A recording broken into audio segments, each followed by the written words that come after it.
നമ്മുടെ നാട്ടിൽ കണ്ടുവരുന്നതിൽ വെച്ച് ഏറ്റവും ചെറുതെന്ന് പറയാൻ പറ്റുന്ന ഒരു മൂങ്ങയാണ് കേട്ടോ ഇത്. ഇന്ത്യൻ സ്കോപ്സോൾ അഥവാ ചെവിയെണ്ണത്ത് എന്നാണ് ഇവരുടെ പേര്. ഇവരുടെ തലയ്ക്ക് ഇരുവശവുമായിട്ട് ചെവികൾ പോലെ തോന്നിക്കുന്ന തരത്തിൽ ഉയർന്നു നിൽക്കുന്ന തൂവലുകൾ ഉണ്ടാകുന്നതുകൊണ്ടാണ് ഇവർക്ക് ചെവിയെണ്ണത്ത് എന്നുള്ള പേര് വരുന്നത്. പക്ഷേ ഈ വീഡിയോയിൽ കാണുന്ന മൂങ്ങകൾക്ക് അതുപോലെ ചെവികളില്ലാത്തത് മറ്റൊന്നും കൊണ്ടല്ല, ഇത് കുഞ്ഞു മൂങ്ങകളാണ്. തൂവലുകളൊക്കെ വളർന്നു വരുന്നു, പറക്കാറാവുന്നേ ഉള്ളൂ.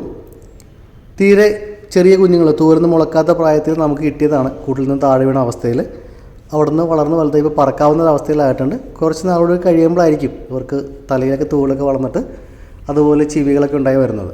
പ്രാണികൾ, പല്ലികൾ, ചെറിയ എലികൾ അതുപോലുള്ള ചെറിയ ജീവികളൊക്കെയാണ് ഇവരുടെ ഭക്ഷണമാവുന്നത്. നമ്മളിവരെ വളർത്തിയ സമയത്ത് മീൽ മോംസും ചിക്കൻ്റെ ചെറിയ പീസുകളൊക്കെയാണ് കൊടുത്തിരുന്നത്. എന്തായാലും എല്ലാവരും നല്ല രീതിക്ക് വളർന്നു. ഒരു വലിയ കൂട്ടിലിട്ട് കുറച്ച് ദിവസം നന്നായിട്ട് പറക്കാനും സ്വയം ഇര പിടിക്കാനും എന്നുള്ള പറ്റുന്ന അവസ്ഥയൊക്കെ ആയെന്ന് ഉറപ്പിച്ചിട്ടാണ് തുറന്നു വിട്ടത്.